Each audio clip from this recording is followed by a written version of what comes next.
할렐루야.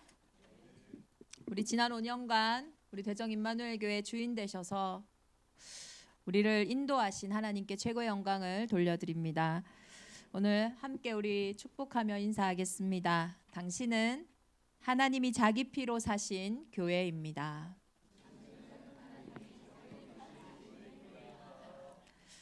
지금도 생생한 우리 제주 캠프와 그리고 개척 그리고 한 해 한 해가 그 성도님들과의 만남 또 현장의 일들이 한 주간 저에게 파노라마처럼 생각과 마음에 또 계속 기도로 머물렀습니다. 이번 한 주간 말씀을 준비하면서 오늘 이 본문의 현장 또한 그러한 것 같습니다.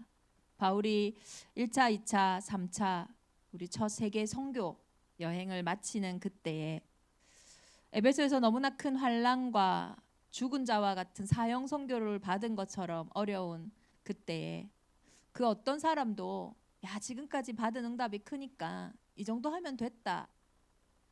어디를 들어가도 늘 목숨을 위협당하는 그때에 바울은 하나님이 약속하신 로마를 향하여 또 하나님이 약속하신 그 응답의 성취를 향하여 예루살렘으로 가기로 작정을 합니다. 오순절 날이 이르기 전에 그 예루살렘에 당도하기 위해서 항해로 이렇게 가다 보니까 에베소에 들러서 에베소의 성도들과 장로님들과 인사할 시간이 없어요. 근데 바울은 알고 있죠. 죽음까지도 각오하고 예루살렘에 갔거든요. 이제 다시 못 본다는 걸 알고 있습니다. 그래서 밀레네라는 지역의 그 항구에 에베소의 장로들을 불러 마지막으로 한 고별 설교가 오늘 사도행전 20장의 이 말씀입니다. 이 설교의 시작은 이렇게 시작합니다. 여러분들은 첫날부터 하나님이 우리와 함께 하시는 것을 보았다. 오늘 이곳에는 제가 보니까요, 우리 인현진 권사님 가정 빼고는 첫날부터 함께한 우리 성도님들이 다 계시더라고요. 첫날부터 하나님이 어떻게 교회를 세워가시고 이끌어 오셨는지를 본 증인들이 다 계십니다. 그래서 우리 임정희 장로님은 만나는 사람마다 하나님이 어떻게 우리 교회를 세웠는지 늘 자랑하기에 바쁘시거든요. 근데 이제는 우리가 이 첫날의 기억을 우리의 영혼에 딱 담고 이제는 하나님 우리에게 주신 달려갈 길과 주 예수께 받은 그 사명을 향하여 이제는 새로운 시작을 하는 응답의 5주년이 되어지기를 예수 그리스도 이름으로 축원합니다. 그러기 위해서 우리 교회가 가장 중요한 게 뭐냐? 바로 말씀의 성취 속에 우리의 인생이 서 있는 겁니다. 이 바울 사도는요, 마지막으로 장로님들에게 자기 피로 사신 교회를 부탁하며 그 교회를 하나님의 말씀에 부탁합니다. 지금까지 우리에게 선포되었던 그 하나님의 말씀, 그 말씀이 여러분을 능히 든든히 세우사 거룩하심을 입은 모든 자 가운데 기업이 있게 하시리라. 우리는 그 말씀에 하나님이 저와 여러분에게 매주 강단을 통해 주시는 그 약속의 말씀이 저와 여러분의 인생을 든든히 세워가시고 저와 여러분의 가정과 가문, 우리의 산업의 현장에 기업의 열매를 맺게 하실 줄 믿습니다. 왜 말씀입니까? 하나님이 말씀이십니다. 왜 예배가 중요합니까? 이 땅에서 하나님을 만나는 그 말씀이신 하나님을 만나는 유일한 시간인 거예요. 누가 제자입니까? 예수님이 이렇게 말씀하세요. 내 말이 너희 안에 거하면 참으로 내 제자가 되고 제자는 하나님의 말씀이 그 안에 있는 사람입니다. 정말로 오늘 이 말씀이 저와 여러분의 인생을 사로잡는다면 땅끝까지 복음이 증거되는 이 일에 모든 전력을 부으시는 하나님의 오력이 위로부터 주시는 그 은혜가 우리의 인생을 통하여 드러날 줄 믿습니다. 그래서 말씀이 사로잡힌 사람은요, 아무 걱정 안 해도 됩니다. 하나님의 말씀은 1.1획도 변함없이 반드시 성취되기 때문입니다. 저는 말씀 성취 현장에 서 있습니다. 제주 캠프가 결정이 되고 원래 다른 교역자가 가기로 돼 있었어요. 그런데 갑자기 한 주 전에 목사님 저를 부르시더니 저보고 가라시는 거예요. 당시에 제가 신혼이기도 했고요. 또 사역을 얼마나 많이 했는지 교통비가요. 그러니까 이 차량 톨비랑 뭐 주유비가요. 한 달에 100만 원이 넘게 나왔어요. 아침에 나가면요. 밤늦게 들어오고.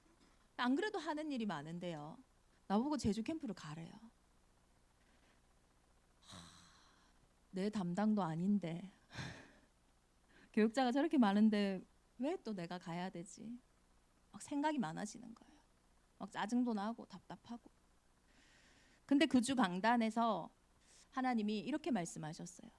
그 주 강단의 말씀이 내가 너희를 택하여 세웠나니 너희가 나를 택한 것이 아니요 내가 너희를 택하여 세웠나니 이는 너희로 가서 열매를 맺게 하고 또 너희 열매가 항상 있게 하여 내 이름으로 아버지께 무엇을 구하든지 다 받게 하려 함이라.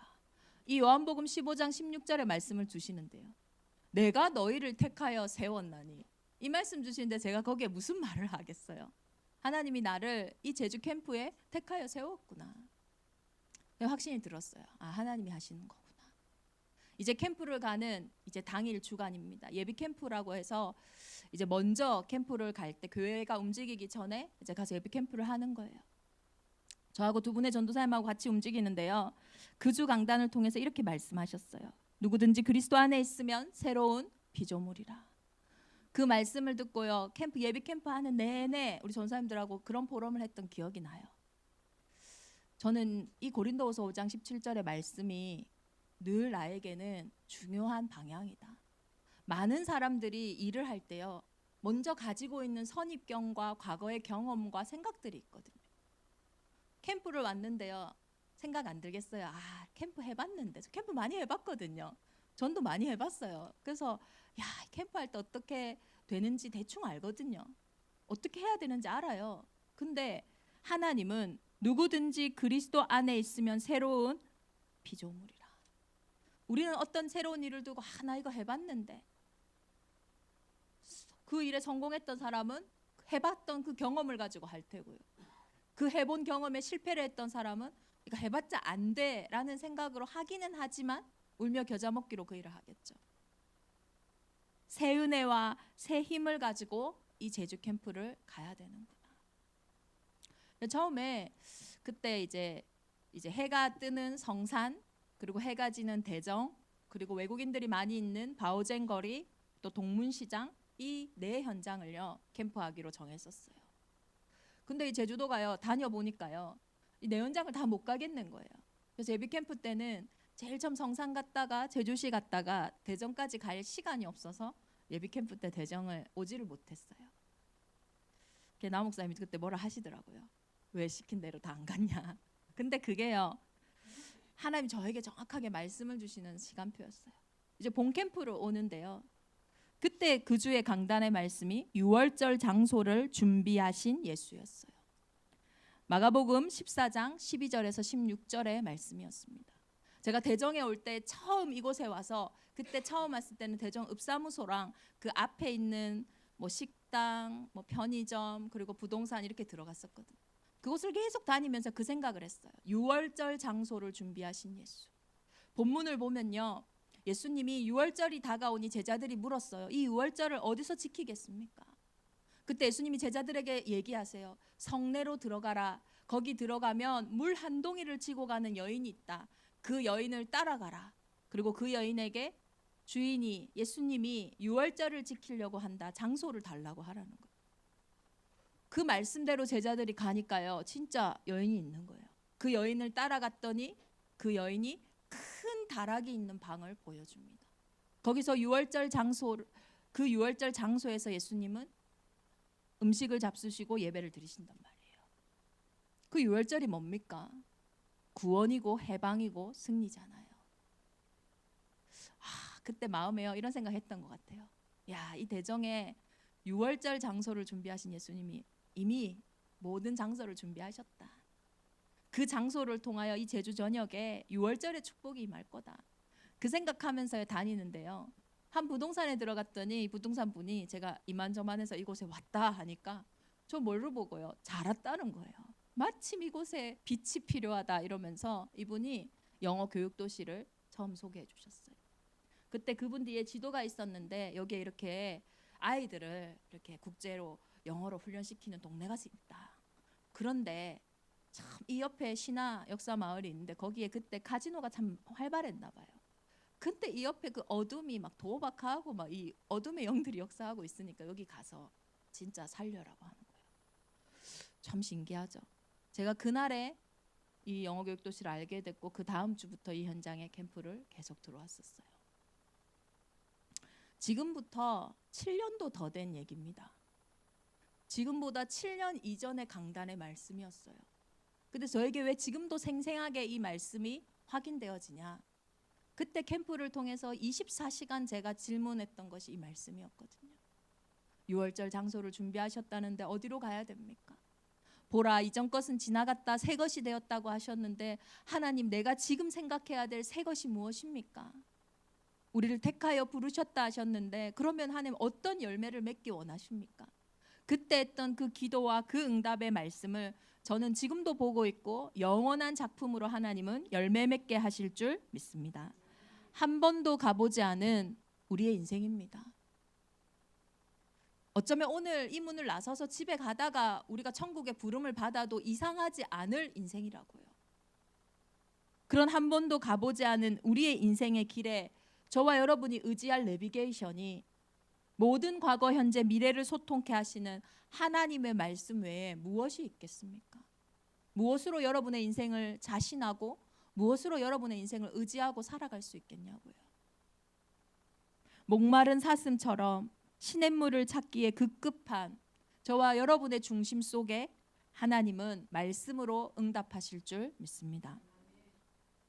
교회가 힘을 잃어가는 시대입니다. 현장에서는 복음을 외면하고 우리 성도들조차도 교회의 우선순위를 회복하지 못하는 시대를 우리는 살아가고 있어요. 앞으로 더 심해지면 심해졌지 좋아지진 않을 거예요. 그런데 이 시대에 또 다른 바울과 같은 또 다른 결박과 환란이 기다리고 있을지라도 우리는요 상관없어요. 하나님의 말씀을 통해 그 결박과 그 환란이 오히려 새 길을 만들고 새 응답의 문을 열어가시는 것을 저와 여러분은 확신했습니다. 그래서 기억해야 할 것은 진짜 영혼을 향한 도전이에요. 우리의 수준에 머물면 안 됩니다. 우리의 상태에, 우리의 현실에 머물지 않고 끝까지 하나님이 저와 여러분의 준비하신 그 응답을 향해 말씀 따라가는 우리 귀한 전도 제자들 되기를 예수 그리스도의 이름으로 축원합니다. 오늘 바울이 우리 귀한 성도들에게 교회를 부탁하며 오늘 이 말씀은 하나님이 저와 여러분에게 주시는 말씀이잖아요. 하나님이 자기 피로 사신 교회를 부탁하셨어요. 그 말은 하나님이 저와 여러분을 부탁하셨고 또 우리에게 현장의 수많은 교회들을 부탁하셨다라는 거예요. 교회라는 말은요, 이 헬라어를 보면 에클레시아라고 합니다. 에크는 뭐뭐로부터라는 뜻이 있어요. 그리고 칼레이오라 하는 이 단어는 부르다라는 단어입니다. 에클레시아는요, 뭐뭐로부터 우리를 불렀다라는 거예요. 그래서 교회는 구별된 것이고 그 교회에 부르신 성도들은 구별된 사람이고 이 성경은 구별된 하나님의 말씀이에요. 우리가 구별되었다는 거예요. 뭐뭐로부터 우리를 부르셨대요. 도대체 뭐로부터 우리를 부르셨냐라는 거예요. 내가 어디에서 빠져나왔는지, 내가 어디에서부터 부름을 받았는지를 저와 여러분이 아셔야 됩니다. 첫 번째로요, 우리는 죽은 상태에서부터 부름을 받았어요. 에베소서 2장 1절에 봤더니 죄와 허물로 죽었대요. 아니 우리 살아있는데, 에베소 교회가 살아있는데 왜 죄와 허물로 죽었다고 합니까? 그것은요, 눈에 보이는 육신이 죽었다라는 걸 말하지 않는 거예요. 우리의 영적인 상태가 죽었다라는 거예요. 죽은 사람은요 꼼짝달싹 할 수 없어요. 조금이라도 움직이는 사람을 보고 우리가 죽었다라고 표현 안 하잖아요. 그러면 영이 죄와 허물로 죽었다 이 말은요, 우리는 영적인 문제 앞에는 절대로 꼼짝달싹 할 수 없다라는 거예요. 내 마음대로 할 수 없는 문제가 있습니까? 그것은요 내가 죽은 문제예요. 내 힘과 내 능력으로 빠져나올 수 없는 문제라는 거예요. 언제 우리가 죽었습니까? 창세기 3장의 그 사건으로 모든 인류의 이 죽음의 문제가 들어왔어요. 영적인 것은요 절대 없어지지 않습니다. 지금도 그 창세기 3장에 역사했던 그 흑암의 역사는 지금도 계속되고 있다니까요. 인간은요 창세기 1장 27절에 언약적인 존재예요. 저와 여러분은요 밥 먹고 사는데 만족하는 육신의 존재가 아닙니다. 밥 먹고 사는데 만족하는 존재라면요, 왜 밥 먹고 잘 사는데 점점 정신의 문제, 삶의 문제, 이해 안 되는 인생의 문제가 계속되냐고요. 밥 먹고 사는데. 모든 사람은요 영적인 존재라니까요. 언약적인 존재입니다. 그래서 사람에게는요 언약이 있을 때, 하나님과 내 사이에 살아야 되는 이유가 있을 때, 말씀이 있을 때요, 그 상태는 모든 것을 평안으로 인도하며 정복으로 인도하며 모든 것을 다스리게 된다라는 거예요. 교통 신호가 잘 돌아가고 있을 때는요 아무 문제가 없어요. 그런데 교통 신호 체계에서 그 신호등이 잘못이라도 딱 고장 나는 순간에요, 모든 체계가 무너지고 사건 사고가 터져요. 하나님이 인간을 창조하실 때 우리에게 주신 신호 체계의 첫 번째는 언약이었어요. 하나님과 내 사이에 하나님과 예배할 수 있는 복이 있는 상태, 하나님과 함께하는 그 상태가 될 때는 모든 것이 문제 없었다니까요. 그런데 옛뱀 곧 마귀에게 속아 우리가 언약을 잃어버렸어요. 동산 중앙에 나무의 열매를 두시고 뭐라고 얘기하셨어요? 이것을 먹지 말라. 이것을 먹는 날에는 너희가 반드시 죽으리라. 그거 따먹었다고 죽은 거 아니에요. 그거 따먹었다고 벌 받은 거 아닙니다. 언약을 잃어버린 상태가 됐다니까요. 누구 말을 들었습니까? 야, 그거 먹어도 아무 문제 없어. 절대로 죽지 않아. 하나님의 말씀이 아닌 사단의 말이, 세상의 말이, 사람들의 말이, 내 기준이 들려오기 시작했다라는 거예요. 그 언약대로 누구의 말이 맞습니까? 하나님의 말씀대로 죄와 허물로 완전히 죽어버렸어요.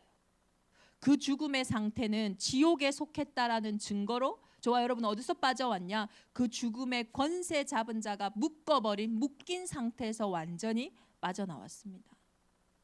영이 죽은 인간은 더 이상 하나님과 예배할 수 없습니다. 세상 풍조를 따르고 공중의 권세 잡은 자를 따랐으니 곧 지금 불순종의 아들들 가운데 역사하는 영이라. 죄와 허물로 죽은 자는요 이제는요 세상 풍속을 따를 수밖에 없어요. 잘생겨도요 잘생긴 종, 못생겨도 못생긴 종, 돈이 있어도 돈 많은 종, 결국은요 종이라는 거예요. 하나님이 떠나 영이 죽은 순간 우리는요 종이 되어버렸어요. 그 증거가 뭐냐? 종은요 자유가 없어요. 뭔가에 묶여버린 거예요. 매여버린 거예요. 눈에 보이는 것에 묶이고 매이기 이전에 먼저 우리의 영혼이요 묶여버렸어요. 하나님을 떠난 상태는요 어린아이가 부모의 품을 떠난 것처럼, 물고기가 물속을 떠난 것처럼 불안하고 두렵고 외로운 상태가 되어버렸어요. 이 문제가 왜 왔냐? 이 문제가 오기 이전에 저와 여러분의 상태가요 근원적으로 두렵고 불안하고 외로운 상태였다니까요.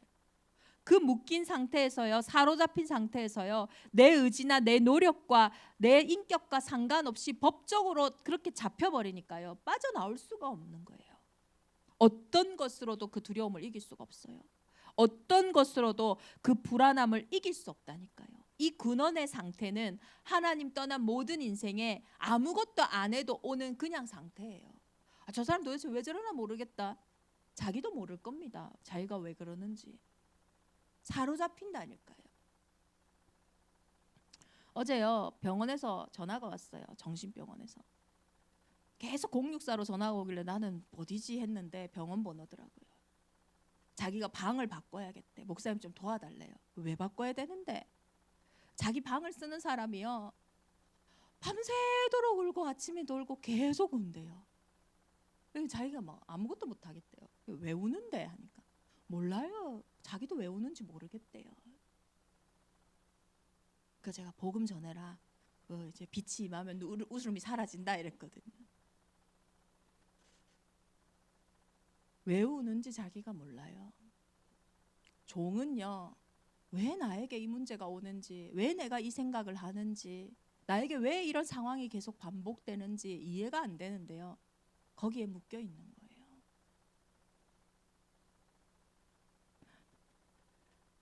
우리가 이 종노릇에서 해방받으려면 도대체 나를 종 삼은 사람이 누군지를 알아야 될 텐데, 어둠 속에 있는 사람은요 자기가 어둠 속에 있는 걸 모릅니다. 왜요? 한 번도 빛을 본 적이 없거든요. 빛이 임해야 이전에 내가 있었던 상태가 어둠의 상태구나 이렇게 알지. 어두울 때는요. 빛을 본 적이 없는데 이게 어두운 상태인지 모르죠. 원래 그런가 보다. 이게 운명인가 보다. 이게 사주인가 보다. 이게 내 인생의 팔자인가 보다 생각하는 거예요. 영적인 문제가 뭔지 모르는 거, 그게 영적인 문제예요. 진짜 문제가 뭔지 모르는 거, 진짜 근원적으로 내 인생에 먼저 왔던 하나님을 떠난 상태에서 언약을 놓친 상태에서 왔던 그 두려움과 그 불안함과 그 지옥의 권세를 모르는 상태가 영적인 문제라니까요. 그러니요, 계속 문제, 갈등, 위기에요. 끌려다닐 수밖에 없는 거예요. 저걸 알아야 뭐 싸움을 하든지 빠져나오든지 하든지 할 텐데 도대체 뭐 때문에 이 문제가 오는지 그 사단 마귀 귀신을 모르니까요. 맨날 끌려가는 거예요. 얼마 전에 TV를 보는데요. 이 남자들을 이렇게 성형 수술을 해주는 거예요. 그래서 제가 좀 너무 신기하더라고요. 대부분 여자들을 하는데 남자들을요 이렇게 탁 페이스오프 다 바꿔주는 거예요. 그 중에 한 남자가요. 원래는 되게 잘생겼대요. 배우도 하고. 근데 어느 날부터요 막 살이 찌는데 막 30kg, 40kg 막 너무 쪄가지고 앉았다 일어나는 것도 힘든 상태가 된 거예요. 보다 못한 엄마가 그 사연을 신청을 한 거예요. 그래서 이제 사람들이 VCR로 이 사람들이 어떻게 생활을 하는지를 먼저 보고 진단을 하고 이제 이렇게 뭐 수술을 하든지 아니면 여러 가지 방법들을 하거든요. 근데 처음에 보는데 이 사람에게 문제가 없어 보여요. 왜냐하면 웬만한 성인 남자들보다 밥을 잘 안 먹어요. 아침도 점심도 저녁도. 또 어머니가 너무 아들이 그러니까 속 태워가지고 막 김밥을 싸줘도 저염식으로 싸주고 요리도 되게 건강하게 막 만들어줘요. 거의 안 먹는 거예요. 그래서 어디서 도대체 살이 쪘냐 막 사람들이 막 그러고 있는데 원인이 나왔어요. 새벽 2시가 되니까요 문이 탁 열리더라고요. 그러더니 밤에요 먹기 시작하는데 2시간을 먹는 거예요. 새벽에 진짜 막 왜 이렇게 먹지 싶을 정도로요. 냉장고에 있는 걸 다 꺼내가지고 먹고 새벽 4시나 되니까 자는 거예요. 그 생활이 반복되다 보니까 당연히 그럴 수밖에 없죠. 그래서 한 몇 주 동안요 이렇게 뭐 운동도 하고 또 지방 이식도 하고 뭐 여러 가지를 해가지고 이렇게 이전과 다른 모습으로 다시 등장을 했어요. 저는 확신합니다. 얼마 못 가 다시 그 상태로 돌아갈 거라고. 그 사람이 밤에 그렇게 먹을 수밖에 없는 그 식이장애라고 하는데요. 그렇게 먹을 수밖에 없는 그 영적인 상태가 변화되지 않으면요 안 먹고는 못 먹여요. 먹지 않는다라도 다른 것으로 풀어야 될 거예요. 우리는 눈에 보이는 문제만 생각합니다. 그것이 사단의 일이에요. 먹음직하고 보암직하고 탐스러운 것으로 우리를 속였던 것처럼 지금도 영적인 상태, 언약의 상태만 보지 못하도록 속인다니까요. 그 상태 안 바뀌면요 절대로 해결되지 않습니다. 영적으로 사로잡힌 그 상태는 지금도 저와 여러분의 인생에 우리의 현장에 역사하는 어둠의 일입니다. 지금도 계속되고 있고 가중되고 있어요. 이 3가지 상태에서 불러내신 것, 그것이 교회예요. 이 3가지 묶이고 잡히고 죽은 상태에서 저와 여러분을 불러내시기 위해 하나님은 자기 피로 값을 주고 우리를 사신 거예요. 왜 자기 피로 하셔야 됩니까? 사장은 명령만 하면 되잖아요. 하나님도 명령만 하시면 되잖아요. 그러나 이 문제는 이 땅에 해결될 수 있는 문제가 아니기에, 이 땅에는 해결책이 없기에, 의인은 없나니 하나도 없나니, 이 땅에는요 이 문제를 해결할 답이 없어요. 길이 없어요. 그래서 하나님이 사람의 몸을 입고 이 땅에 오신 겁니다. 하늘에서부터 시작된 거예요. 그게 복음이에요. 우리가 복음을 누려야지. 복음을 알고도 내가 시작한다니까요. 종교생활입니다. 그게 내가 시작해서 할 수 있는 게 없어요. 그래서 하나님이 사람의 몸을 입고 오시는데 우리의 문제는 사람으로 태어난 게 문제잖아요. 아담의 후손으로 태어난 게 문제예요. 그래서 여자의 후손으로 처녀가 잉태하여 아들을 낳으리니 오늘 이 말씀이 저와 여러분에게 들려지기를 예수 그리스도의 이름으로 축원합니다. 여자의 후손 앞에만 사단의 머리가 박살나는 거예요. 여자의 후손이 들려질 때 그 밤에 먹을 수밖에 없었던 그 굶주리고 스트레스 받은 묶이고 매인 그 상태가 완전히 끝나는 겁니다. 그래서 예수님은 내가 곧 길이요 진리요 생명이니 나로 말미암지 않고는 아버지께로 올 자가 없다고 했어요. 우리의 인생에 다른 길은 없습니다. 정말로 그리스도가 내 인생의 길 되는 순간 우리의 선택과 우리의 우선순위, 우리의 집중은 달라지는 겁니다. 그리고 그 그리스도는 우리의 인생의 진짜 문제인 원죄를 해결하시기 위해 죄의 결과가 뭡니까? 죽음입니다. 죄 없는 몸으로 이 땅에 오셔서 십자가의 죽으심으로 피 흘리심으로 우리의 모든 죄의 문제를 끝내셨어요. 그래서 그 피가 죄를 사하는 거예요. 그래서 유월절 피 바를 때 모든 재앙과 저주에서 해방받았잖아요. 그 피에 생명이 있기 때문입니다. 유월절 피 바른 날 모든 묶이고 매이고 사로잡힌 것에서 해방받았던 것처럼 이제는 우리 대정인만의 온 교회가 다 이루었다 하신 그 예수 그리스도의 이름을 부르는 순간 우리의 과거, 우리의 현재, 우리의 미래 모든 문제가 끝나가고 그 일을 통하여 하나님의 나라의 일이 시작되어질 줄을 믿습니다. 그리고 그 그리스도는 하나님이라는 증거로 지옥 권세, 사망의 권세를 이기시고 부활 승리하신 거예요. 그래서 구원은요, 종의 상태에 묶이고 매인 우리의 상태를 불러내셔서 왕 같은 제사장으로 부르셨어요. 이제는 우리의 눈이 달라야 돼요. 기도가 달라야 됩니다. 현장에 상황과 문제가 생길 때 말씀하셔야 돼요. 아니 어디 감히, 이게요 나 중심에 어떻게 감히 저 사람이 나한테 저런 말을 하지? 그런 게 아니에요. 하나님의 자녀인 나에게, 하나님의 기업인 우리 가정과 우리 가문에, 하나님의 정말로 작품인 우리의 산업에 어떻게 감히 그 영적인 왕의 권세 회복하셔야 돼요. 자기 피로 사신 교회, 하나님이 자기 피로 사신 저와 여러분의 인생입니다. 뭐가 문제겠습니까? 이제는 이 복음을요 진짜 누리고 전하는 거예요.